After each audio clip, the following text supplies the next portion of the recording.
Just a note that this podcast may touch on difficult themes and include some challenging conversations, so please take care when listening. This is The Widow Diaries, a podcast that holds space for the often unspoken stories of grief, love and life after loss as a young widow. I'm Caroline Winter, and like so many, I've been on this journey. So come with me each episode and hear from others who've also walked the winding path of widowhood in their own way. The Widow Diaries, for First Light Widowed Support, where no story is the same and every story matters.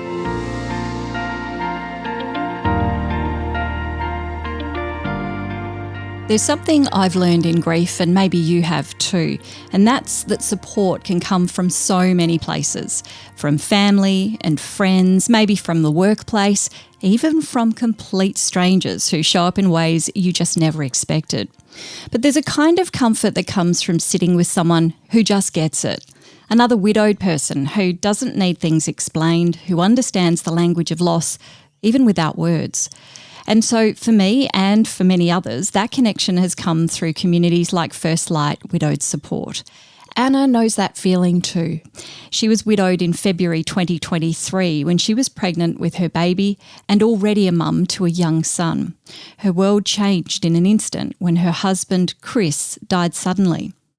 Anna's story is about navigating grief, motherhood and finding a way forward. And importantly, the role connection and community can play along the way. Anna, thanks for being here. Thank you for having me. Can you tell me a little bit about Chris? What kind of person was he? Oh, he was incredible, and like probably most widows say that, and I often think he's frozen in time and all of his imperfections are now erased. But he was such a good man, such a hard man to be able to compare to anyone else, I would say. He was a beautiful French man, and just intelligent, quiet, thoughtful, loved his sport. Like, his sense of humour was just really quite cute. You know, didn't ever put anyone down, never made a joke at anyone's expense, but just liked to have fun. He was, just a real fun, playful kind of person and dad. And how did you two meet? Well, the PG version is that we met on a night out in Sydney. Mm-hmm. He was out visiting a mate who had moved to Sydney, and all the rugby team decided when they finished uni they'd go on a trip and catch up with their friend Ben, and I was on a night out with my girlfriends and we met that way. And then he was only here for like another week, so we caught up a few times in that week. And then on New Year's Day, I dropped him back to the airport. And then we kind of had like a Skype relationship for a little while. And then I'd finished my degree, so I was sort of in that gap between starting work and finishing my degree and starting work. And then once I started work and it was shift work, I sort of had to end it with him. But we got to know each other so beautifully in that time, like essentially writing letters to each other and emails and like sharing a lot of our family and how we grew up and where we're from. And it was just a really beautiful way to get to know someone. It was such a shame that it ended, but then I moved to London, as all nurses do. And he came and saw me when he was on a school excursion. He would never put his hand up to go on a school excursion, but I think the fact that I was in London and he would be in London was a draw card. And then the following year he came out for the Olympics, and he loves his sport, loves his sport. He's like wasn't, an athlete or excellent at any of them, but was great at all of them and passionate about all of them, and movement and the science behind it and the technology that goes into it and the dedication. He just so passionate about sport. So he came for the Olympics, and then we sort of hooked up from there. And at the end of my visa, I moved to France for a year, and then we decided to move to Sydney and start our life in Sydney. And then that was a little bit tough, and then we ended up in Brisbane so that he could get a job in Brisbane. Wow, that's quite the romance. So, yeah. How long were you together then before you sort of made things official, I suppose? Oh, I think from when he came to London for the Olympics, we were official pretty quick. It was sort of like, well, this is our chance to be together. And he always made me feel like I was the girl of his dreams. So it was more on, he was sure, and it was more about me being like, oh, this sounds a bit complicated with countries that are so far away and a language that I don't speak and, a culture that I don't know. But living in his town, or in his village, as they call it, for a year was a real eye-opener and helped the success of our relationship, I think, for me to really understand where he came from and the way he thinks and how Sydney and even Brisbane are like just a bit too overwhelming compared to the village that he's from. Yes, I can imagine. Was it quite a small village in France? Yeah, it was a beautiful village in the southwest that he's so proud of. And then they had like a couple of big cities nearby, so people might know Biarritz. Right. So he was down southwest and he loved to surf and he had access to the mountains to ski and all of it, all the things. Skydiving, yeah. How idyllic, my gosh. I know, and then he gave up the mountains to live in Sydney, but we still had the beach. And then he kind of had to give up the beach to come to Brisbane. But he was always happy, like he would just find a different sport to fill his time. Well, it sounds like he certainly was in love and in it for the long haul. Yeah. Oh, bless him, he was so beautiful. Oh, thank you for telling us a bit about him. Let's fast forward a bit. And what was life like for you as a family before everything changed? We found it hard to fall pregnant with our first son. And then when we finally did, it was such a blessing. And my pregnancy was a bit complicated. The birth was a bit complicated.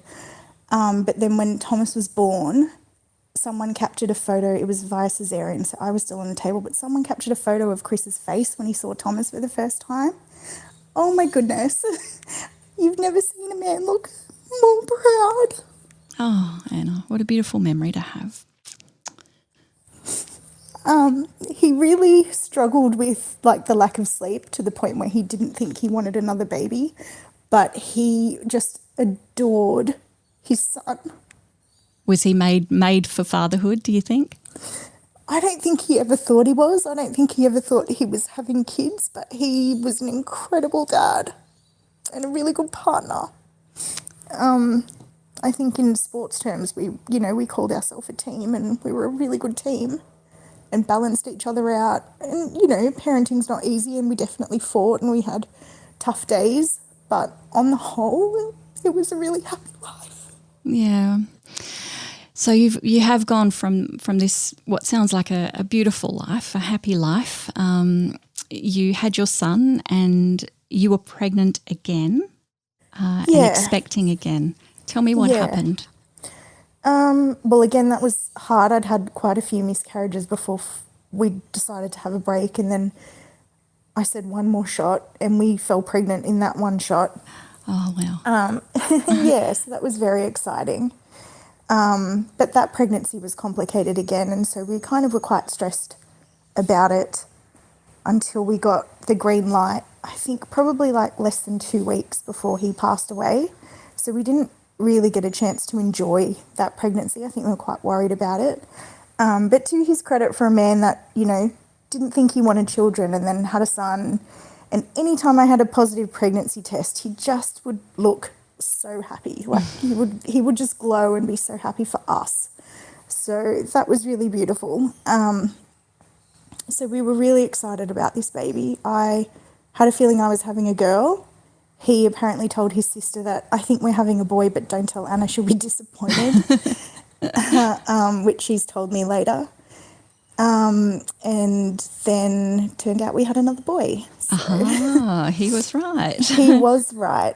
How far along were you when you lost Chris? Probably 3 months. I don't know. It's all a bit of a blur, all of that timeline. Yeah. Yeah. I think about 3 months, but he came 2 months early, same as Thomas. Similar complications. So I wasn't pregnant for that much longer almost, I feel. Yeah. I don't know. All of that timeline is, so hazy. Yeah, there's a big blackout that appears over life when this happens, for sure. Now, Anna, if you're comfortable, can you take us back to February 2023? What do you remember about that time? It was a busy time. It's the busiest time at work for me. And I was prepping for a big meeting and workshop that we do annually. And that year it was going to be in Melbourne.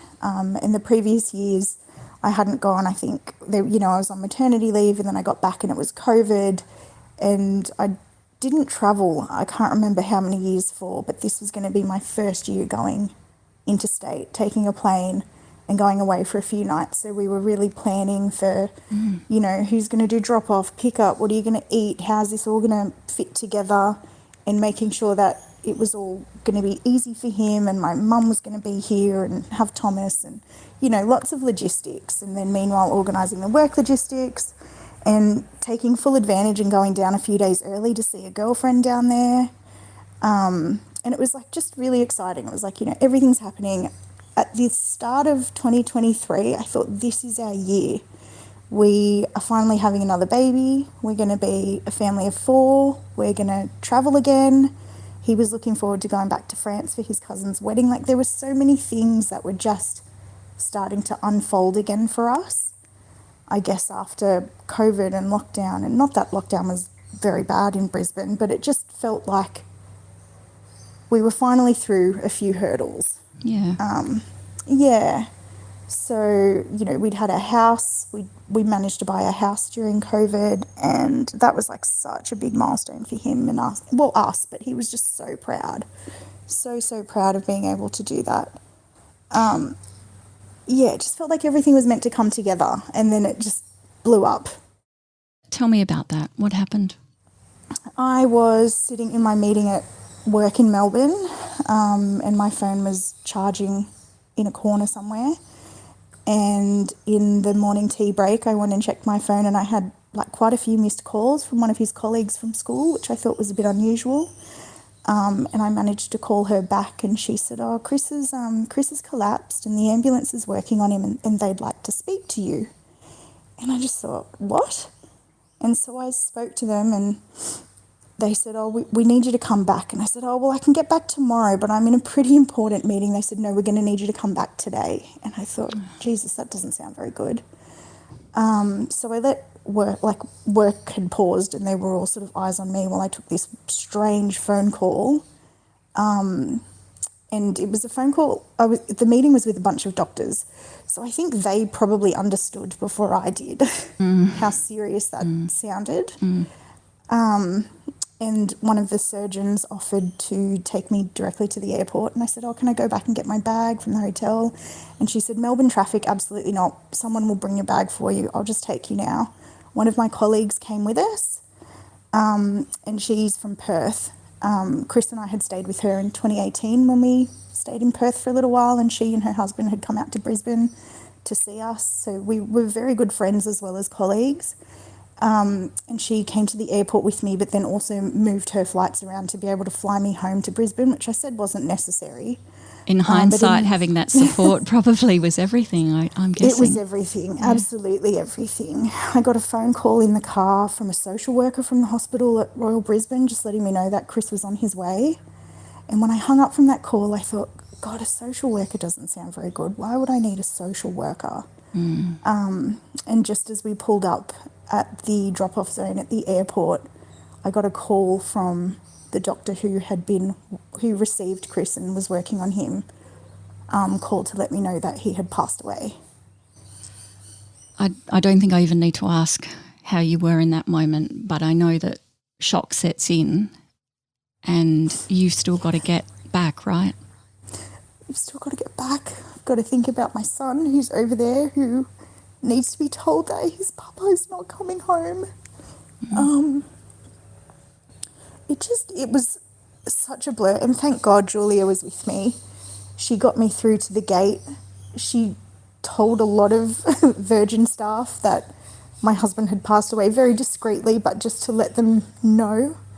Good friend. I was sitting there in tears. Yeah. The flight got cancelled. Then she advocated for us to get put on an immediate flight back. And then I sat at the gate calling people to let them know that Chris had died. That plane flight must have felt like an eternity for you. Yeah, it was long. I think Brisbane to Melbourne, I'm so accustomed to Sydney to Brisbane and Sydney to Melbourne, but Brisbane to Melbourne was just double and it was so unnecessary. And the flight attendants was so nice. I've still got, I think, a napkin from one of the flight attendants. And she wrote a message to me telling me that if I ever wanted to talk to someone, I could call her. Oh my gosh. And it was really touching, but at the time you don't even know, your head from your foot. Like you're just so spun out by how quickly that happens and how quickly life, like it's just not real. Absolutely. The kindness of complete strangers, though, is quite a beautiful, beautiful thing. I'm sure on reflection that has landed for you now. Oh, I think she's incredible, and every time I look at taking a flight and going with Virgin, I think, how can I track her down?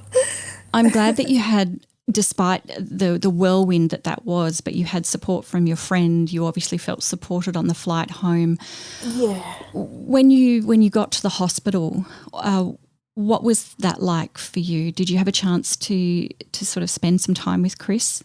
Yeah, so they had let me know that the police needed to come and take him, I think around 7 p.m. And I said, I don't know if I'll be there in time. I have to see him. You can't let them take him away.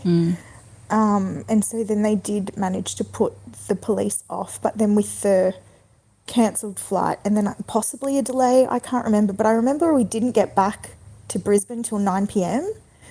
Approximately, and then we rushed to Royal Brisbane. And my brother flew up from Sydney, and I remember being like astounded by that, just like, this must be really serious. It's sort of like all these little things and all these behaviours from other people sort of made it real, because in the moment you can't accept that that's happened or that the permanency of it.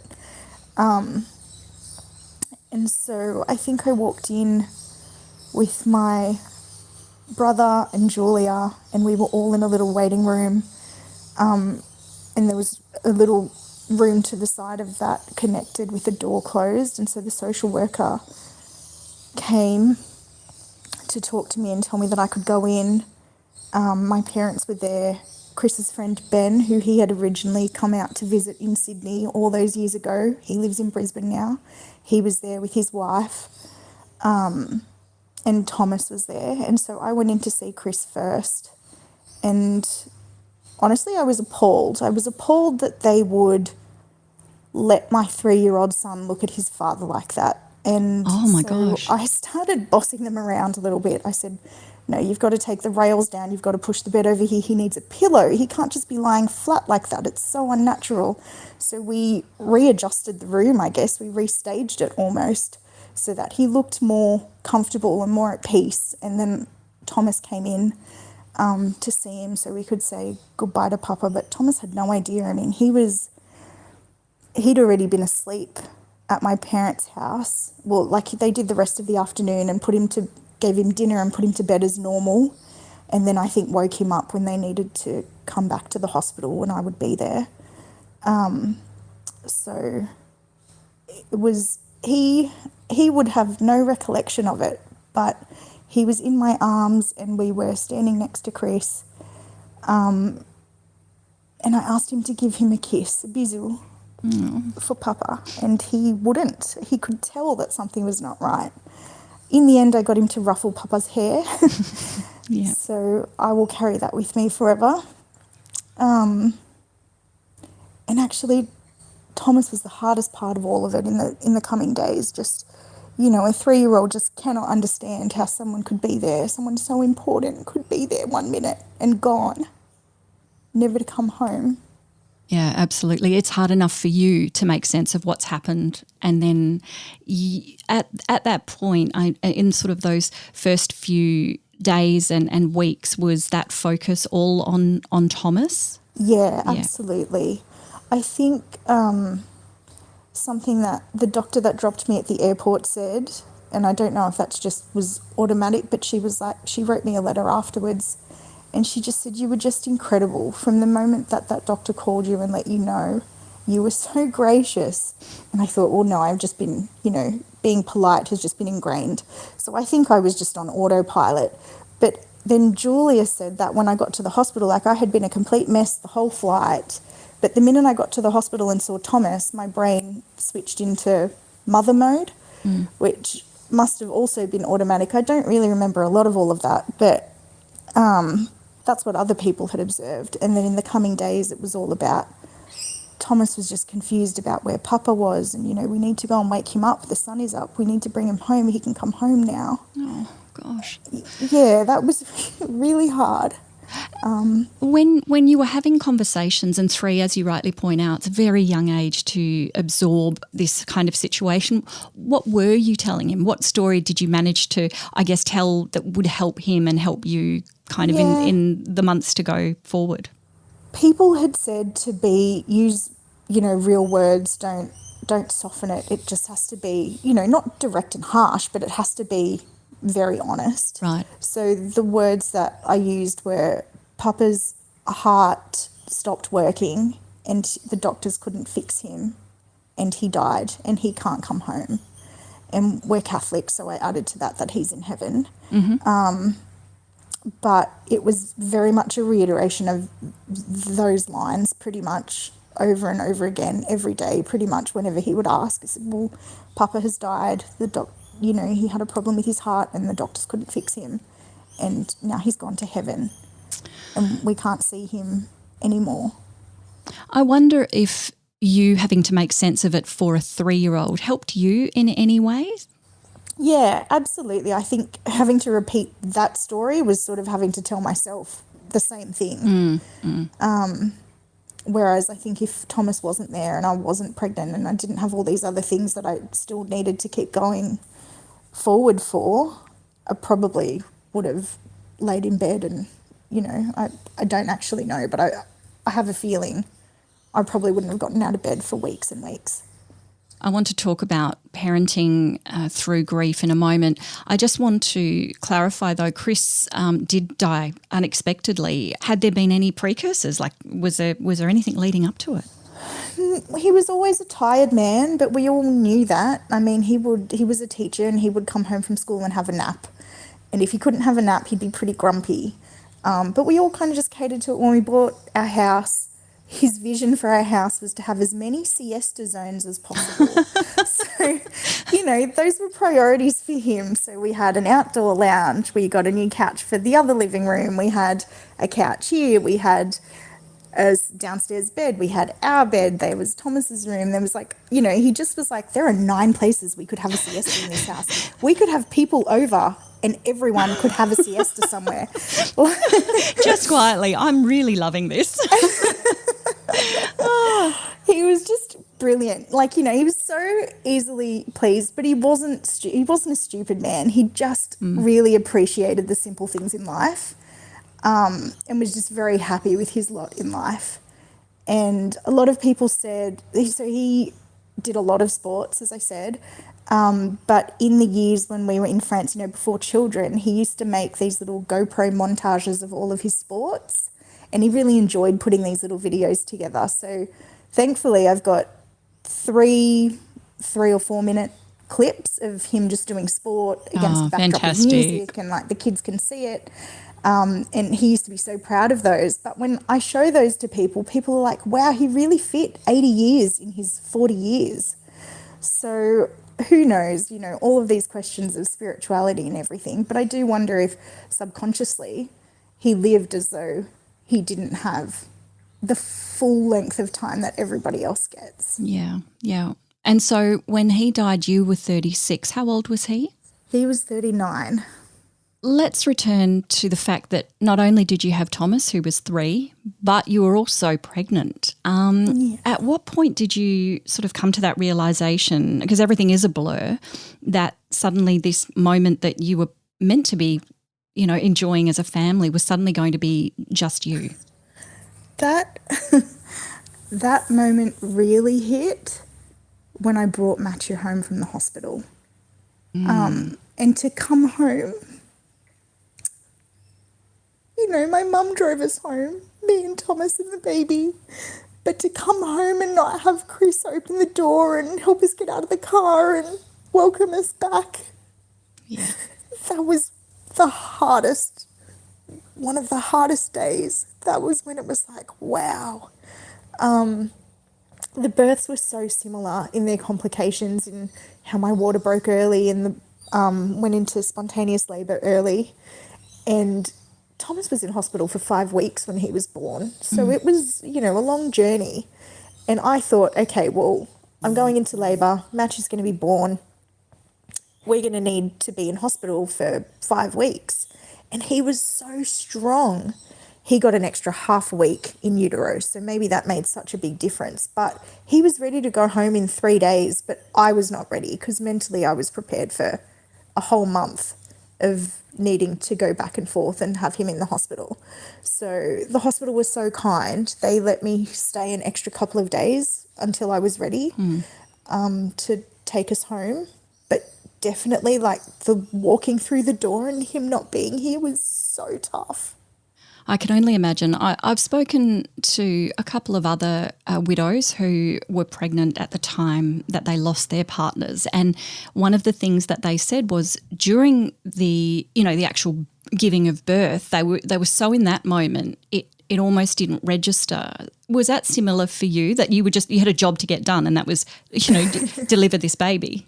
I had, on the night that he died and I was walking out of the hospital, I had I heard in my head and in my heart that I needed to bring Betty with me for the birth. And Betty is Ben's wife. And she's such a force of a woman. And so I knew from that day that she would be with me.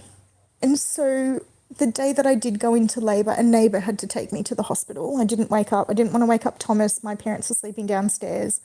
I messaged a neighbour and she drove me to the hospital because I didn't really know if this baby was going to come or not. And then we got a hold of Betty, and Betty ended up coming and taking over. And there was this discussion in the hospital about whether I just wait and I can maybe go home and see if I am in labour, or if I'm going to hold on for another couple of weeks, or if I get baby out. And that making that decision was so hard. I thought, I don't know what the right thing to do is. And I can't make this decision on my own. Betty ended up being so fantastic about it. She didn't let any of the medical staff, what's the word? I don't want to say bully. Influence. Let's go with that. Yes, sway me either way. And she kicked them all out. And we sat there and we discussed, the pros and cons and what should we do. And then we decided, okay, we're going to have this baby now. And as I went into the theatre to have my caesarean, it was like what we did together with Thomas was practice for what we were doing with this baby. And I felt strong that I could do it on my own. It helps that I am a theatre nurse background and, have done caesareans before. So I don't feel intimidated by a hospital. I don't feel intimidated by an operating theatre. But also the fact that I had done it before with my husband beside me seemed to make a really big difference to me. Right, yeah, I can imagine that. Okay. Yeah. And then as I got wheeled in, one of our wedding songs came on. And I know people say that a lot, but I remember at the time just thinking, this is incredible. We didn't pick very standard wedding songs. So to have that play was, really comforting. Did you feel that he was with you during that time? In the sense that I felt strong enough to go through with this caesarean without him, and in the sense that song came on, yes. I've only ever really felt him physically next to me probably once. But then I look out for signs, and I know we all do. So I feel like I had a lot of signs in those first probably 6 to 12 months. Okay. I'd like to talk about that time frame because, look, this journey for you is still very, very recent. I mean, we're talking 3 years at the moment, but that's not long in the grand scheme of life. How did you navigate those early newborn days, looking after Thomas, trying to look after yourself, trying to perhaps grieve and figure out what this life now looks like for you? Yeah, Chris was always busy. Like, he would cycle to work and then cycle home and then still feel that didn't count as exercise. So he would be outside working on the house or going for a run, or, he was always doing something after his nap. And so he would also take Thomas with him, and they were always outside. And on the weekend, they'd go out. And, you know, if Chris's parents came to visit us, we would be out twice a day doing some sort of activity. And they're just very active people. Me, not so much. But once he passed away, I really kept that up. There was a moment where I packed Thomas's bike and my bike in the car at however many weeks pregnant I was, and we drove to the waterfront and we went for a bike ride. And I just thought, God, I would never do this if he was still alive. But I felt like I did a lot of things for him to make him proud of us and to keep going in the way that he would want his son to keep going. Anna, that no doubt will resonate with lots of people listening, and it certainly does with me. I used to wash Richard's car religiously after, because I knew that he would be proud of me if I washed his car. Didn't wash my car, just his car. But so absolutely. I completely understand that. As time went on, what kind of support did you lean on, I guess, to help get you through? Yeah, so I had my parents pretty much move in with me. They still had their house, but they were 45 minutes away. So I don't think I had a night alone for close to 2 years. They've been incredible. And if my dad wasn't here, my mum was always here, especially when Matthew was so young. And my mum has cooked for us every night. Wow. She does groceries for us. They sold their house and they moved 15 minutes away so that they do live in their house, but we see them almost every day. I would say, 5 or 6 days a week we would see them. Wow. So they're such a big support. In that first year, everybody rallied around, which was incredible. Chris made so many good relationships with the neighbours. I was pretty indoors and a bit antisocial. I'm not an antisocial person, but I think I learnt that I could be that way with him because he was happy to be outside and talking to people. But they have all rallied around me since he's passed away. They help out with my lawns. They've helped me chop trees down. They are not shy to be out there when I'm playing with the kids and interact with my kids. We're so lucky where we live and how I've landed. It's the shittest thing to have happened, but I do feel that I have been lucky in how it's played out. I've heard some other widows just have it so tough, and I feel like I have to deal with the grief, but I have a lot of other things that have fallen into place so that I have the space to deal with that grief almost. Yeah, I completely know. I know what you mean, 100%. And having that support really is everything from lots of different places, like you say, family, from friends, maybe from new people that you come across. I know at some point along this way you connected with First Light and other widowed people. How did that come about? After Chris died, his parents flew out from France, obviously, as soon as they could. And then my immediate reaction was like, I need to stay connected to the French community. We had a few French friends. He taught at a French bilingual school when we moved up here, so we maintained some of those friendships. And those people stepped up for us as well. I had one of his ex-colleagues who would come after school on a Tuesday afternoon and read a book to Thomas in French every Tuesday. Wow. For 2 years. She's incredible. But I found that there was a playgroup locally that was a French playgroup. And so probably 2 or 3 weeks after he died, I woke up that Friday morning and I said, I'm taking Thomas to this playgroup. And Chris's parents came with me and Chris's cousin was here as well. So she came with us and we went to this playgroup for a group of people I had never met, which, as we all know, is so intimidating when you are a widow. But it turned out the lady that ran this playgroup, her father had passed away. I don't know when, but her mum was at that playgroup and she suggested to me to join First Light and that it was a widow organisation. And I looked at her and I thought, I'm not a widow. That's not for me. Why would she be telling me about that? And she was telling me about a conference coming up and I just thought, yuck. No, thank you. That doesn't sound at all like I need that. I'm not one of them. And then I think it just must have ruminated in my head. I did sit on Facebook and look for groups. There were lots of groups that came up, but I think a lot of them were American-based. It was really quite difficult to find an Australian-based one. First Light did come up, but I thought it was a religious organisation based on the name. Yeah. So until this lady had told me about it, I sort of steered clear of it as well. And then as it got closer to the conference, I think another lady had posted in First Light, and she had said that she had lost her husband 2 months before, so a month before I lost mine, and that she had two boys, 5 and 7, and she didn't know how she was going to raise two boys without their dad. And so I reached out to her, and then we got chatting. This is my friend Helen. Shout out to Helen.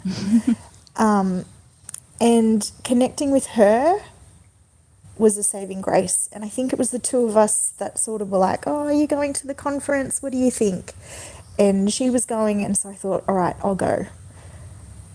But I had a newborn, which was my security blanket. So I turned up at the conference in 2023 with my newborn strapped to my chest / in a pram.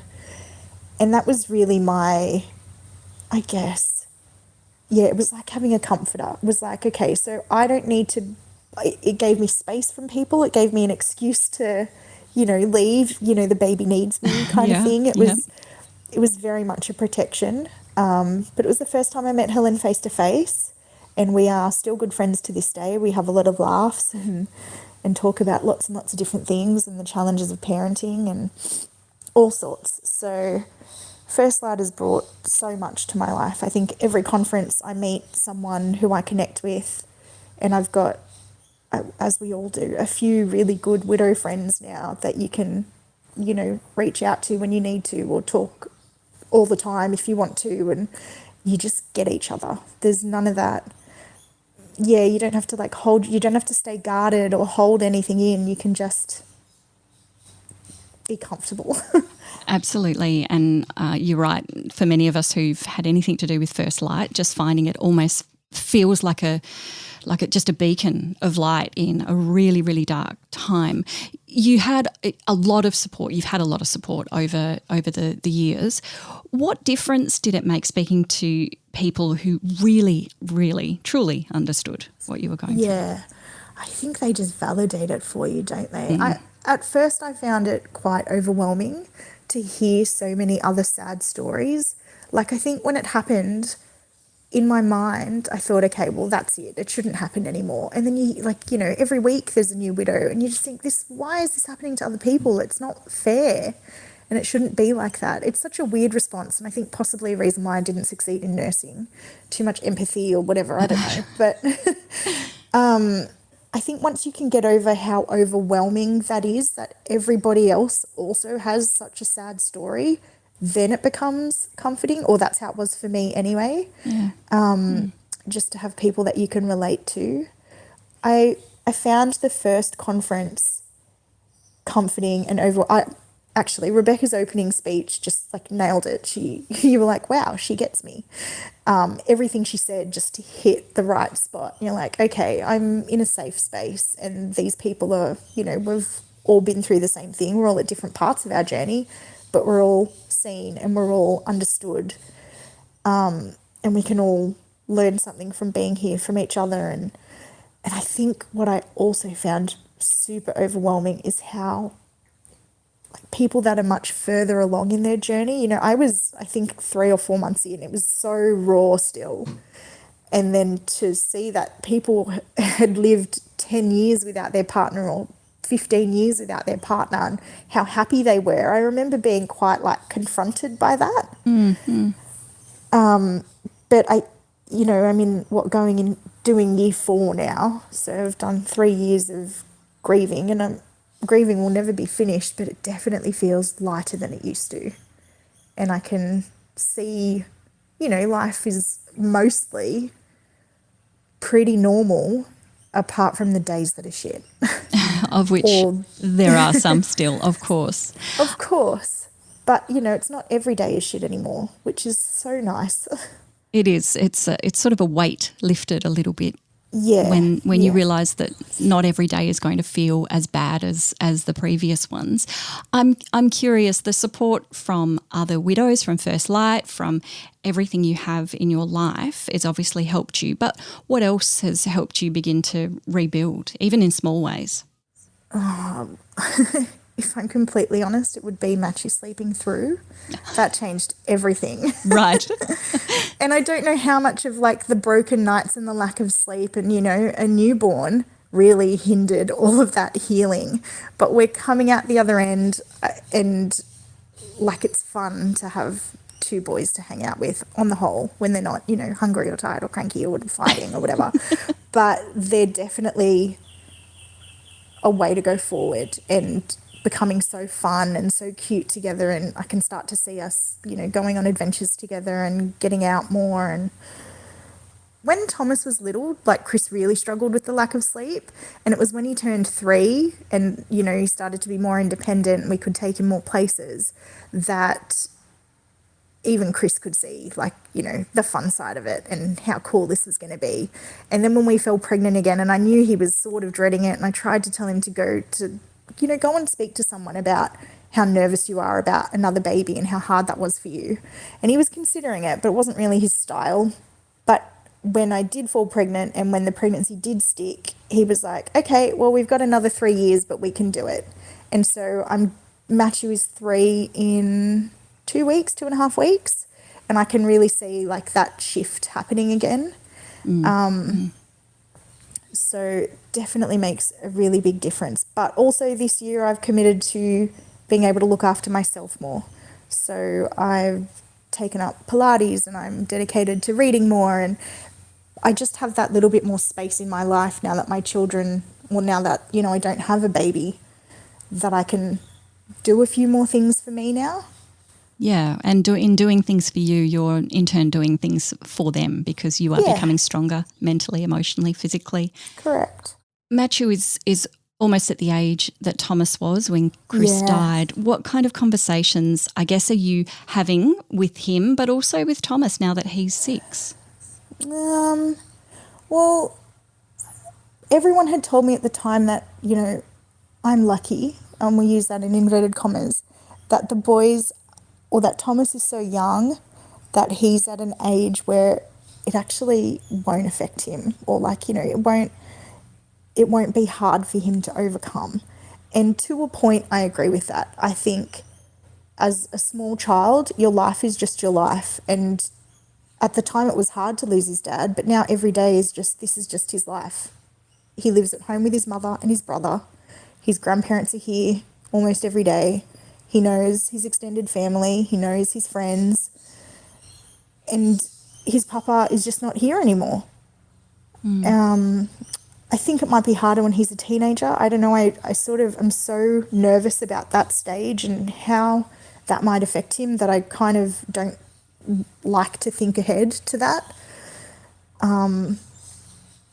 I mean, every day is a slog as it can be. So it's sort of just like living in the now and focusing on getting through the now. And I can do preventative stuff if I can. He goes to a therapist. Chris had a friend in France who lost his wife very suddenly. This is probably 12 or 13 years ago. And they had a baby and a 3-year-old. Wow. And so he's not much of a talker. Even Chris would keep in touch with him, but he wouldn't expect a response, essentially. And, you know, people see Jerome when Jerome is free to see people or like feels like seeing people. He's a very solitary creature. But I asked if I could speak to him, and he was happy to speak to me. And his advice was, get Thomas a therapist that he can be comfortable with for when he does have issues and when issues do come up. As for the baby, maybe I could do that later on. But Matthew just seems so resilient. Like, he doesn't know what life is like with a papa. And he's still too young to realise that every other kid has a papa at home and what that means for them. So I don't know, I think maybe realisation comes a bit later. Thomas is aware that his friends have dads that are alive, and that he doesn't. But I don't think he realises the impact, like how different his life might be now if Chris was still here. Step by step, day by day, as you said earlier, is a really good approach. Anna, I'm curious, what have you learnt about yourself through this experience? Where do I start, she says. I know. Well, I guess like how strong I am. There's so many things that just don't even matter anymore. I used to be like quite picky. I'm still quite picky about a lot of things, but I guess I can see the bigger picture that that's not a big deal. There's no need to stress about it. And that was very much the approach at the start. And then I think as life sort of starts to normalise, you sort of drift back into who you were. But I occasionally will pull myself up and be like, hey, perspective. I don't know how I got through all that. And I only got through all of that with all of the people that were holding me up, for sure. But someone had said to me once that you can do this, and Chris knows that you could do this. He wouldn't have chosen you to be with you if he didn't think that you were strong and smart and, able to get through anything. And I was like, wow, that's a really nice way to look at it. Isn't it just? Yeah. I ask 3 questions of all my guests, so I'm going to ask them of you. What do you like to do to remember Chris? Well, like I said, we're much more active as a family. So in the day-to-day things, it's speaking French with the boys. My French has improved phenomenally since he's passed away. So keeping that part of their culture for him. But if I need to do like something for me, just me and him, I will go and sit at Raby Bay, bring him a coffee. I don't drink coffee, but I'll bring him one, and just sit and have a chat. I remember doing that when Matthew was born. I used to do it a lot more than I do now. I think it was a bit easier when Thomas was locally in daycare. Now he goes to school, days are shorter and school's a bit further away because he's in a French program somewhere else. But when I can, I'll get out there. But I remember when Matthew was a baby and I went out there, I left Matthew with Mum and I brought my breast pump with me and I sat at Raby Bay breast pumping, and normally there is no one, but there was a couple that decided that that was where they were going to finish their kayaking that day at that time while I'm crying and breast pumping in nature. They're probably telling that story from a different perspective. Yeah, well, there was this real weird woman just crying with a breast pump on. It's probably hormones. 100%. Anna, what is something that you say or perhaps some advice that you might give to someone who's newly widowed? I hate giving advice to newly widowed. I don't mind giving advice to people that have a friend that's newly widowed and schooling them on like the things that they could do to support. But for a newly widowed person, like if they asked, I'd just be like, you do whatever you need to do, and you just be so gracious with yourself and kind to yourself. I might just ask off the back of that, you obviously found some comfort and support in First Light. What might you say to someone who's hesitant to reach out for that kind of connection? Oh, I tell everybody to join First Light. I always tell them, whether or not they do, different story, but I always tell them that there is a community out there where they don't have to say anything if they don't want to, but they might be able to find some comfort in the people that are there. We see a lot of posts on First Light of people seeking advice or comfort or reassurance, and I think, that's at the time that you can give it. Yeah. But you probably, everyone needs different things, so there's no point telling them what they need or what they need to do. Yes, as we know, every experience is extremely unique, and what everyone needs is also unique to them. Finally, Anna, is there a quote that resonates with you most at this point in your journey? I think that life is short. I think, Chris lost his life way too soon. There should have just been so much more ahead for him, for his boys, for us. And so if you feel like doing it, just do it. Whatever you want to do, like if you want to go and take a big trip or you want to quit your job, just do it. Do whatever's going to make you happy in the time that you've got here. Make it count. I love that. Thank you so much. Anna, it's been so lovely to talk to you and hear about Chris and your boys, and I just wish you everything and more for the future. Thanks so much.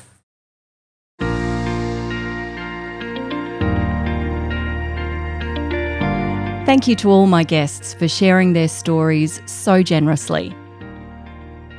The Widow Diaries is hosted and produced by me, Caroline Winter from Pod Talk for First Light Widowed Support, which provides information, resources and connection for young widowed people throughout Australia. Follow or subscribe to the podcast so you don't miss an episode, and you can also find out more information at firstlight.org.au. This podcast acknowledges and celebrates the traditional custodians of the land and waters on which stories have been told for thousands of years and on which this podcast is recorded.